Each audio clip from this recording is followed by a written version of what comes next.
తప్పు చేసిన వ్యక్తి ఉప ఎన్నికలకు పోడు, స్వార్థం ఉన్న వ్యక్తి ఇంత ధైర్యం చేయడు. నేను ఏ తప్పు చేయలేదు కాబట్టి నన్ను గెలిపించిన ప్రజల సమక్షంలోనే పార్టీ మారి పదవికి రాజీనామా ఎందుకు చేశానో చెప్పి ఈ మునుగోడు ప్రజలకు అభివృద్ధి రావాలంటే ఉప ఎన్నిక రావాలి. ఉప ఎన్నిక ద్వారా మీరిచ్చే తీర్పుతోనే తెలంగాణలో మార్పు వస్తుంది కాబట్టి ఈ ఎన్నిక జరుగుతుంది. ఇది ప్రజల కోసం, ధర్మం కోసం వచ్చిన ఎన్నిక, తెలంగాణ భవిష్యత్తు కోసం వచ్చిన ఎన్నిక. ఇది ఒక పదవి కోసం కాదు, ఒక పార్టీ కోసం కాదు అని చెప్పి మరొక్కసారి మీ అందరికీ నిన్న మొన్న గతంలో హై స్కూల్ కొంపెల్లిలో కూడా కట్టిస్తా అని చెప్పిన, కానీ హై స్కూల్ ప్రైమరీ స్కూల్ రెండు వేరువేరుగా కలిపి కట్టడం వీలు కాదంటే మొన్న 30 లక్షల రూపాయలు పర్మిషన్ కూడా ఇవ్వలేదు అఫీషియల్స్. కానీ ఇవ్వకున్నా సరే మా తల్లిగారి పేరు మీద ఉన్న కోమటిరెడ్డి సుశీలమ్మ ఫౌండేషన్ ద్వారా 30 లక్షల రూపాయల చెక్కు గ్రామస్తులకు అందజేయడం జరిగింది. అదేవిధంగా మాకు కాలేజీ లేదు, డిగ్రీ కాలేజ్ చండూరులో ఉంటే ఫర్నిచర్ లేదు, ఇన్ఫ్రాస్ట్రక్చర్ లేదు. ఒక 5 ఎకరాల స్థలంలో డిగ్రీ కాలేజీ పెట్టాలి, కానీ డిగ్రీ కాలేజీ పేరుకే ఉంది. అటువంటి పరిస్థితిలో కూర్చుంటేందుకు టేబుల్ చైర్స్ లేవు లెక్చరర్స్. మొన్న ఈ మధ్యన 5.5 లక్షలు పెట్టి మా ఫౌండేషన్ ద్వారా ఫర్నిచర్ కొనిచ్చిన. కృష్ణరాంపల్లి ప్రజలకు నా రాజీనామా చేసిన తర్వాత ప్రభుత్వం దిగొచ్చి మునుగోడుతో పాటు తెలంగాణ రాష్ట్ర వ్యాప్తంగా మన ఆగస్టు 1 నుంచి పెన్షన్లు ఇస్తుంది. ఫీల్డ్ అసిస్టెంట్స్ ని తీసుకుంది విధుల్లోకి. చేనేత కార్మికులకి జీవిత బీమా కల్పించింది. ఇక్కడ చేనేత కార్మికులు ఎక్కున్నారు కాబట్టి వాళ్ళకు ఎమ్మటే జీవిత బీమా కల్పించింది. 8.5 ఏళ్ళు నిద్రపోయింది. రైతు బంధు ఇచ్చింది, రైతు బీమా చేసింది. కానీ చేనేత కార్మికులు ఎప్పుడు గుర్తొచ్చిండ్రు? మునుగోడులో ఉప ఎన్నిక వచ్చింది కాబట్టి, మునుగోడులో చేనేత కార్మికులు పద్మశాలీలు ఎక్కున్నారు కాబట్టి ఎమ్మటే బీమా పథకం తీసుకొచ్చాను. నేను నీకంటే ముందే, ఈ కేసీఆర్ ప్రభుత్వం కంటే ముందే 2009లో ఎంపీగా గెలవక ముందే ఆనాడు వైఎస్ రాజశేఖర రెడ్డి గారితో 316 కోట్ల రూపాయల చేనేత సంఘాల యొక్క రుణాలు మాఫీ చేయించిన. నా సొంత ఖర్చులు పెట్టుకొని 50 లక్షల రూపాయలు ఖర్చు పెట్టి 20,000 మంది చేనేత కార్మికులను నక్లెస్ రోడ్డు తీసుకుపోయి వైఎస్ రాజశేఖర రెడ్డిని రప్పించి ఆ రోజు రుణమాఫీ ప్రకటించిన. ఆ తర్వాత ఆలస్యమైనా సరే ఆయన చనిపోయిన తర్వాత రోషయ్య గారు ఉన్నప్పుడు ఆ రుణమాఫీ జరిగింది. ఈ రోజు మాట్లాడుతున్న చేనేత గారు ఇప్పుడు గుర్తొచ్చింది. గత 8.5 సంవత్సరాలుగా సొసైటీలకు ఎన్నికలు లేవు. మొత్తం వ్యవస్థ, చేనేత వ్యవస్థ కుప్పకూలిపోయింది. ఈ ప్రభుత్వం నిర్వాహకం చేనేత కార్మికులకు తెలుసు. ఈ ప్రభుత్వం వచ్చిన తర్వాత ఈ సొసైటీలో ఎలక్షన్ పెట్టక ఏ విధంగా పరిస్థితి ఉందని చెప్పేసి ఈ విధంగా చెప్పుకుంటూ పోతే ఈ ప్రభుత్వం నిర్వాహకం ఈ రాష్ట్రాన్ని మొత్తం అప్పులపాలు చేసి జీతాలు ఇవ్వలేని పరిస్థితి వచ్చింది. కాబట్టి సోదరులారా, మునుగోడు ప్రజలారా, నాయకులారా, కార్యకర్తలారా, తల్లులారా, అక్కలారా, చెల్లెలారా, మీరు ఆలోచించండి. మన భవిష్యత్తు తెలంగాణ రాష్ట్రం తెచ్చుకున్నాం కానీ అప్పుల పాలైపోయింది, ఒక కుటుంబం పాలైంది. ఈ తెలంగాణ రాష్ట్రాన్ని కాపాడుకోవాల్సిన బాధ్యత మనందరి మీద ఉన్నది. ఈ మీడియా ద్వారా మునుగోడు ప్రజలకు, తెలంగాణ ప్రజలకు ఒకటే పిలుపునిస్తున్నా, జరగబోయే ధర్మ యుద్ధంలో పార్టీలకు అతీతంగా యావత్ తెలంగాణ ప్రజలందరూ కూడా పాల్గొని ఈ యజ్ఞంలో మనం గెలిచి ప్రజాస్వామ్యాన్ని కాపాడాలని చెప్పి మీ అందరూ కూడా చేతులెత్తి నమస్కరిస్తున్నాం. Thank you.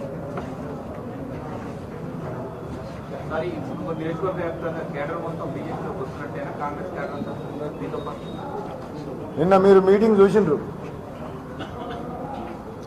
ఒక ఊరు నుంచి 500 మంది అంటే 1000 మంది వచ్చిండ్రు. మేము వెహికల్స్ బుక్ చేయకపోతే మేము నడుచుకుంటూ వస్తాం సార్ అన్నారు. ముఖ్యంగా 70% యువకులు మునుగోడుతో పాటు చుట్టుపక్కల నియోజకవర్గాల్లో మోటార్ సైకిల్ మీద వచ్చారు. అంటే మీరు ఆలోచన చేయండి. పార్టీలకు అతీతంగా రాబోయే రోజుల్లో మొత్తం బీజేపీలో వాటిలో చేరిన తర్వాత నాకు మద్దతు లభించింది ప్రజల నుంచి. వాళ్ళు నమ్ముతున్నారు. ఎవరెన్ని అబద్ధాలు పుట్టించినా, నా మీద ఎన్ని ఆరోపణలు చేసినా మునుగోడు ప్రజలకు నా గురించి తెలుసు కాబట్టి వాళ్ళు నమ్మట్లేదు కాబట్టి నాకు మద్దతు ప్రకటిస్తుంది.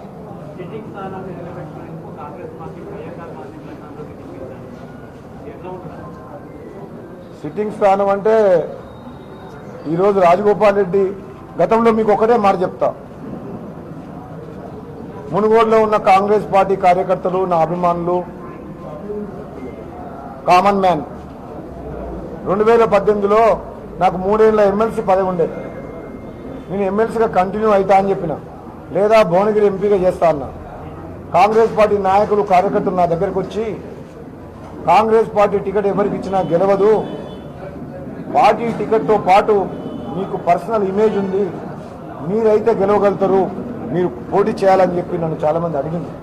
3 ఏళ్ల ఎమ్మెల్సీ పదవి వదిలిపెట్టి ఎమ్మెల్సీ పదవికి రాజీనామా చేసి నేను ఎమ్మెల్యేగా పోటీ చేశాను. దాన్ని అర్థం చేసుకోండి. పార్టీతో పాటు మనం స్వయంగా చేసే సేవా కార్యక్రమాలు కానీ, మానవత్వం చేసే పనులు కూడా ఆ అభ్యర్థిని గెలిపిస్తాయి. ఈరోజు మా సిట్టింగ్ స్థానం అని వాళ్ళంటారు, కానీ అది సిట్టింగ్ టీఆర్ఎస్ స్థానం. అది సిట్టింగ్ టీఆర్ఎస్ స్థానాన్ని రాజగోపాల్ రెడ్డి గెలుచుకుంది. కాంగ్రెస్ బీఫామ్ మీదే పోటీ చేసిండు, కానీ కాంగ్రెస్ పార్టీ కార్యకర్తలతో పాటు కామన్ మ్యాన్ కూడా ఇతను రాజగోపాల్ రెడ్డిని గెలిపిస్తే ప్రభుత్వమే కాదు, తన వంతు కూడా కష్టాల్లో ఉన్న పేదవాళ్లకు సాయం చేస్తాడనే ఒక నమ్మకంతో నన్ను గెలిపించిన మాట వాస్తవం కాదా?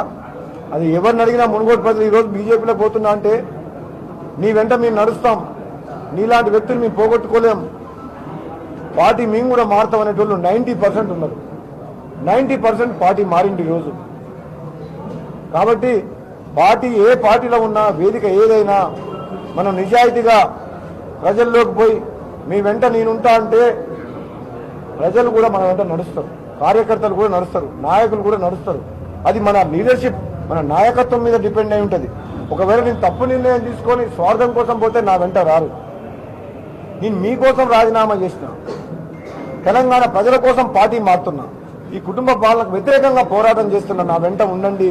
ఇది అమిత్ షా, మోడీ గారి నాయకత్వం బీజేపీతో సాధ్యమంటే ఈరోజు మునుగోడు ప్రజలు నమ్ముతున్నారు. మా కార్యకర్తల నాయకులు ఇక్కడ కూర్చున్న వాళ్ళందరూ కూడా కాంగ్రెస్ నుంచి ఉన్నవాళ్ళు కానీ, టీఆర్ఎస్ నుంచి కూడా లింగయ్య లాంటి వాళ్ళు, వెంకటరెడ్డి లాంటి వాళ్ళు, చదువుకున్న వ్యక్తి వెంకటరెడ్డి గారు సర్పంచ్గా పనిచేస్తూ సమాజానికి సేవ చేసే లక్ష్యం, ఎంతో సేవ చేసిన వ్యక్తి, రిటైర్డ్ హెడ్ మాస్టర్, ఈరోజు టీఆర్ఎస్ పార్టీ సర్పంచ్గా ఉండి కూడా ఆయనకు నేను చేతులెత్తి నమస్కరిస్తున్నా. ఎందుకు? ఎవరి కోసం ఆయన పార్టీ మారు? రాజగోపాల్ రెడ్డి కోసం లింగయ్య ఎందుకు వస్తుంది? ఎంతో మంది ఎంత ఒత్తిడి చేసినా, మాకు ఎన్ని డబ్బులు ఇచ్చినా, మాకు ఎన్ని పనులు ఇచ్చినా, మాకు ఎన్ని టెండర్లు ఇచ్చినా, మాకు సీసీ రోడ్లు ఇచ్చినా మీ వెంట ఉంటామని చెప్పి టీఆర్ఎస్ పార్టీ ఖాళీ కాబోతుంది. మునుగోడు నియోజకవర్గంలో టీఆర్ఎస్ పార్టీ ఖాళీ కాబోతుంది. ఈ మాట వాస్తవం.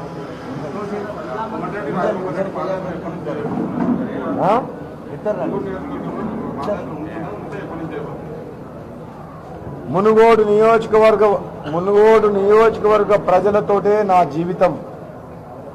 రాబోయే రోజుల్లో ఏ రోజైతే నా పదవికి రాజీనామా చేసినో, ఆగస్టు 8వ తారీఖున రాజీనామా ఆమోదింపజేసుకున్నో, ఆ రోజే నిర్ణయం చేసుకున్నా, నేను బతికినన్ని రోజులు మునుగోడు ప్రజలతోటే ఉంటా. నా జీవితం మునుగోడు ప్రజలకు సేవ చేసుకుంటూ తెలంగాణలో ఒక ప్రజాస్వామ్యాన్ని కాపాడి ఒక ధర్మమైన, న్యాయమైన ప్రభుత్వాన్ని ఏర్పాటు చేసే వరకు తెలంగాణ ప్రజల కోసం బతుకుతా. నా మునుగోడు ప్రజలు ఒక కుటుంబంలాగా ఆ రోజు చెప్పిన 2010 మళ్లీ చెప్తున్నా.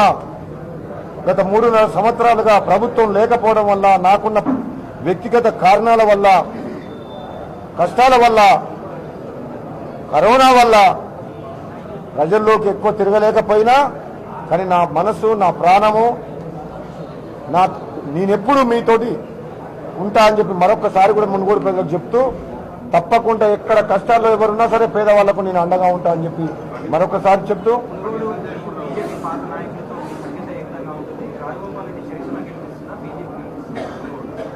బీజేపీ పాత నాయకులు, కొత్త నాయకులు అనేది ఏమి లేదు. ఇక్కడ ఉన్న ప్రతి భారతీయ జనతా పార్టీ కార్యకర్త, కన్వ కప్పుకున్న వాళ్ళందరం కలిసి మెలిసి అన్నదమ్ముల్లాగా, ఒక కుటుంబ సభ్యుల్లాగా పనిచేస్తాం.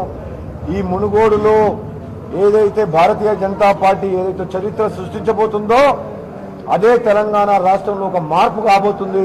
ఈ మునుగోడు ఎన్నిక ద్వారానే ప్రజాస్వామ్య ప్రభుత్వం వస్తుంది.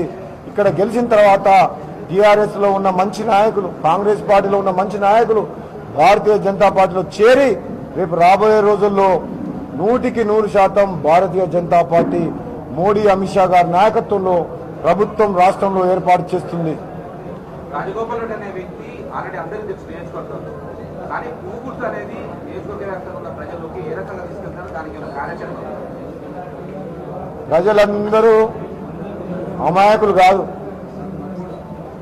గెలిపించాలన్న వ్యక్తి ఎక్కడున్నా గుర్తు చూసి వెతికి మరీ గుర్తుడు. మనసుంటే మార్గం ఉంటుంది అన్నట్టు తీన్మార్ మల్లన్న పోటీ చేస్తే ఇండిపెండెంట్గా గ్రాడ్యుయేట్ ఎలక్షన్స్లా ఆయన గుర్తు ఎక్కడుందో తెలియకుండా అందరికంటే బీజేపీ కంటే కాంగ్రెస్ కంటే ఓట్లు ఎక్కువ. అంటే నేను ఈరోజు యుద్ధం ప్రకటించింది కేసీఆర్ మీద. న్యాయం కోసం, ధర్మం కోసం మునుగోడు ప్రజలను అవమానించింది. మునుగోడుకు అభివృద్ధి చేయలేదు, వివక్ష చూపించిన మునుగోడు నియోజకవర్గాన్ని, మునుగోడు ప్రజలు గెలిపించిన ఎమ్మెల్యేని అవమానించిన అపాయింట్మెంట్ ఇవ్వకుండా. కాబట్టి వాళ్ళ తరఫున నేను ప్రశ్నిస్తున్న ప్రభుత్వాన్ని, పోరాటం చేస్తున్నా. నా వెంట మునుగోడు ప్రజలు ఉంటారు.